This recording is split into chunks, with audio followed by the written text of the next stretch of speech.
Hello my dear friends, you're on the Military Summary channel, and today we will discuss the situation in Ukraine on the 22nd of May of 2023. Today we have a lot of very interesting updates, so let's start. And the most important, the most interesting updates are coming from the Belgorod region, from this area. As you know, today the Ukrainians crossed another big red line. A very big red border line. As you know, today, this morning, after some kind of artillery preparation, the Ukrainians launched their small offensive operation in this area, and based on the photo and video confirmation, we know that the Free Russian Regiment, Russian Democratic Republic forces, and Russian Volunteer Corps of Russian Democratic Republics were the main forces that took part in that offensive operation. First of all, the Russians were attacking this small block post, this small border checkpoint with artillery, and after that they entered this territory with the commandos, with some kind of RECO operation. And as soon as they understood, and as soon as they haven't faced any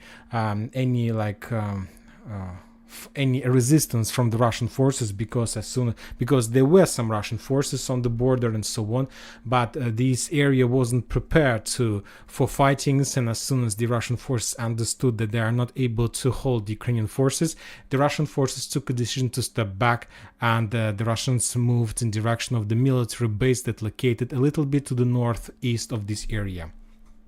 So the Ukrainians crossed the border, and during the day they managed to capture or establish control over 3 settlements. The first one is Goropodol, that located in the vicinity on the west of the town by the name of Graivoron. The second settlement that was captured by the Ukrainians is Glotova, and the final one, the last one, is Kozinka. So somewhere by noontime, as a result of offensive operation with the Russian forces, with the Russian opposite forces, the Ukrainians managed to establish control over this small bridgehead that located right on the border with the Russian Federation.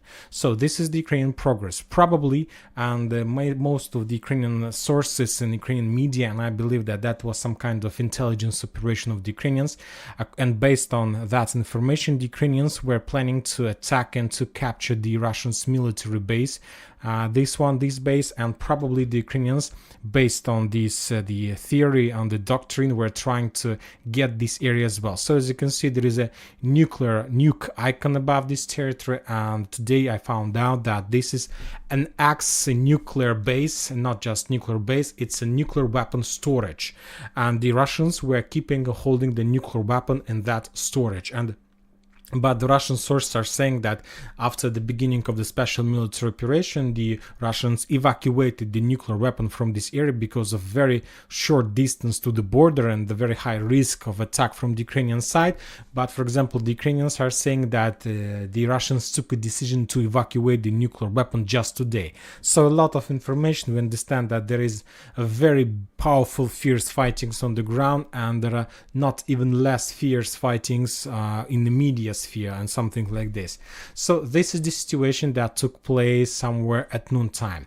As soon as the Russians realized that their defense orders were penetrated in this area and that the main Russian forces stepped back in direction of the military base, and those forces managed to call for some reinforcement, and the Russians sent their own forces in this area with one purpose: to slow down the Ukrainians and not to allow them to develop their bridgehead in this area. Furthermore, I believe that today you saw the video of helicopter that were flying above this territory on the very low level. He was flying and he was dropping some kind of traps, thermo traps, that allows the helicopter to be invisible for the Ukrainian anti-air forces weapon or something like this.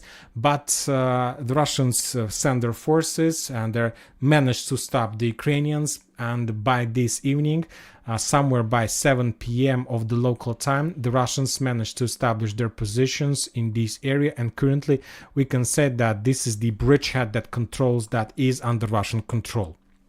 So, and furthermore, the Russians are saying that the governor of this area launched some kind of anti-terrorist operation, and currently and somewhere by 7 p.m. of the local time, according to the Russian sources, they managed to, the Ukrainians, these Ukrainian forces lost around 39 soldiers.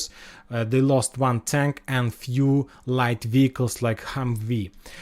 Currently, the Russians continue their offensive operation, trying to push the Ukrainians back from this bridgehead and trying to force the Ukrainians to leave the Russian territory and to go back to Ukrainian controlled territory. But for now, the Ukrainians controls the bridgehead and they're not going to step back. And there are a lot of interesting things about this bridgehead. First of all, let's take a look at the Russian fortification map. If you remember, we talk a lot about the situation that the Russians, since the beginning of the special military operation, invested millions of dollars to prepare fortification along the border with Ukraine. And all these red dots shows us the Russian fortifications. As we discussed, that there are a lot of fortifications on the south, and we understand that Ukrainians were planning to start greatest counteroffensive operation. They just wanted to be ready for that operation. But based on this situation, we see that the Russians also built a fortification area in the vicinity of Belgorod. And if we zoom in this area, we see that there is also defense line exactly on the territory that that today the Ukrainian commandos captured. So this is Kozinki, this is Glotovo, this is Goropodol. And through this area, we see that Russian defense line goes. Now let's return back. So currently the situation is as follows. The Russians invest millions of dollars to create fortification area. And today, during few hours, the Ukrainians managed to capture the Russians' fortifications area by somewhere at 7 p.m. And during the day, the Russians managed to bring forces to this area to stop and to slow down the Ukrainians. And currently the Russians need to capture their own fortifications that they built to prevent the Ukrainians' attacks. So the situation is very difficult. As you can see, it's very complicated. And furthermore, we understand that the Russians need to push the Ukrainians back during the next 12 hours, because if the Russians are not able to do this, of course, we understand that Ukrainians will move more and more forces to this area. Furthermore, the Russians are saying that during today, if we calculate these two regiments, we understand that up to 1 battalion of Ukrainian forces took part in that operation. Furthermore, the Russian sources are saying that the Russian intelligence network that in Kharkiv reported that during the day they spotted and mentioned and saw a very interesting movements of convoys and columns of Ukrainian forces from Kharkiv through Tsirkuni in direction of Liptsi.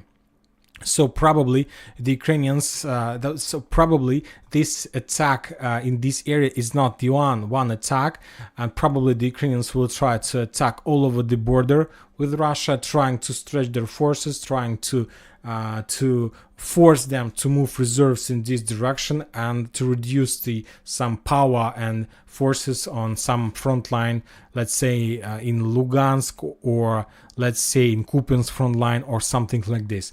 We'll follow this situation because this is very interesting. The night is coming soon, the sun is going to go down, and this is going to be a perfect situation to defend.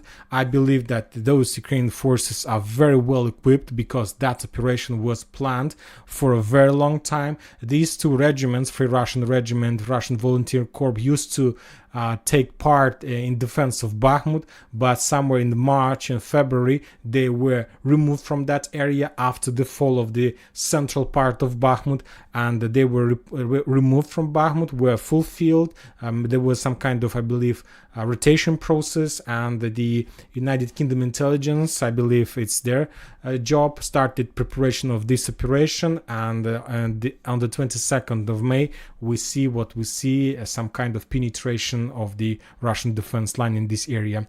Very interesting situation. We will follow this as well. Now let's move to the Russian sources map and let's discuss more updates. The Ministry of Defense, and let's start from the Kupiansk and Liman front line. We'll go through the Ministry of Defense report. The Russians are saying that during the previous 24 hours there was a very fierce fightings in Kupiansk and Liman front line, very fierce artillery duels. The Russians destroy one ammo depot of 103rd Territorial Defense Brigade in the vicinity of Stelmakhovka, and as a result, this is Stelmakhovka, and as a result of those attacks, the Ukrainians lost 105 soldiers, 7 armored vehicles, and 3 artillery systems. The losses is not bigger than usual, but we see that the Russian keeps the level of pressure, so we'll see. When talking about Liman frontline, the Russians reported about shutting down of one helicopter Mi-8 and no more changes. There are still clashes in the Kremenaya forest, and we expect, and probably most of the military experts expect, when the Russians are going to start offensive operation in direction of Siversk. But for now, the Russians still haven't fixed the issue with Bilogorovka. They still try to capture this industrial zone. Today the Russians published the video of attacks of flamethrower systems. Probably as a result of fightings during the previous week, they were forced to step back because the Ukrainians are located on the hill. So we'll see. When talking about Bakhmut, there are no changes at all. From both sides, there is like a real operational pause, just artillery duels. There is a very difficult process in Bakhmut to demine buildings. There are a lot of mines, surprises, and some kind of traps that Ukrainians left in this town during the retreat process. There are still Wagners inside of this town, and they still have a lot of job to do before they will transfer this bridgehead to the main Russian army. When talking about Donetsk front line, there are no changes on the ground. Just some Russian sources reported that Ukrainians sent like few waves of convoys, of columns, of trucks, of armored vehicles inside of Avdiivka, but later other Russian sources reported that Ukrainians are running and moving their vehicles like around in a circle, trying to create a picture that there are like endless number of convoys that are heading in direction of Avdiivka. So it's another media event from the Ukrainian side that are trying to use to force the Russians maybe to keep some forces and to keep their eye on this territory. Now we are moving to, and when talking about the entire Donetsk front line, the Ukrainians lost 270 soldiers. From this number, we see that the level of losses of the Ukrainians are still very high, no matter that there are almost no clashes and fierce fightings in the vicinity of Avdiivka. Of Bakhmut, my bad, of Artyomovsk, my bad. So probably there are still heavy clashes in the vicinity of the capital of DPR, Donetsk. Now we are moving to the south, Donetsk and Zaporozhye area. As you can see, there are a lot of icons, and today the Ministry of Defense of Russian Federation gave us a lot of updates, a lot of reports about artillery duels. The Russians reported about destroying of number of artillery systems, including the M777 howitzer. Furthermore, they published a photo and video of bombing of Gulay Polya using the air forces and guided bombs. The Russians published video of attacks using the flamethrower systems of the Ukrainian trenches in the forest lines. The Russians continue bombing and attacking the Ukrainians in Orekhov. They reported about destroying of the ammo depot of the 65th Mechanized Brigade in this area.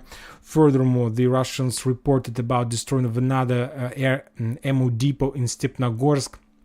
And we know that currently we understand that the Ukrainians launched something very interesting on the border with Belgorod, but we understand and we expect that attack in Belgorod is not the main direction. That attack has one purpose: to make panic and to force the Russians to move some reserves in that direction. And we can say that this is the first attack before the main attack, and probably the main attack is going to happen in Zaporozhye and the Kherson and South Donetsk area. When talking about Kherson, the Russians reported about destroying of another warehouse in the vicinity of Stanislav that belonged to 123rd Territorial Defense Brigade, and the Ukrainians lost 20 soldiers in Kherson area. And when talking about Zaporozhye one more time in South Donetsk, the Ukrainians lost 150 soldiers. As you can see, the level of loss of the Ukrainians on this front line is very heavy based on the Ministry of Defense report. So that means that currently this is the second front line after Bakhmut, about the activity, about the intensifying of clashes and so on. Furthermore, today the Russians reported and published during the report details about the night missile attack against Dnipro. The Russians reported they attacked the airfields on the south of Dnipro. Probably the Ukrainians were keeping some Western weapon in this area. There was a very heavy explosion, and the Russians reported that during the previous night there was around from 15 till 30 explosions in the town. So that was a very hot night for Dnipro. And that's it about the situation on the ground. One more time, Zelensky have returned to Ukraine. Probably he got necessary instructions from the NATO and Western countries, and as soon as he returned, the Ukrainians launched their offensive operation in Belgorod, or at least some vision of what offensive operation that they will try to develop or something like this. But everybody expect the beginning of the special operation and greatest counter-offensive operation in the south. As you remember, the Ukrainians have completed the creation of their 9th and 10th military corps, and this is the 9th and 10th military corps. And so this is going to be the greatest battle of the 21st century. And that's it for today. Military Summary channel reminds to condemn any violence in Ukraine and in the world. Thank you for your watching. Subscribe to my channel, put your likes, join my Patreon, and have a good day. Bye bye.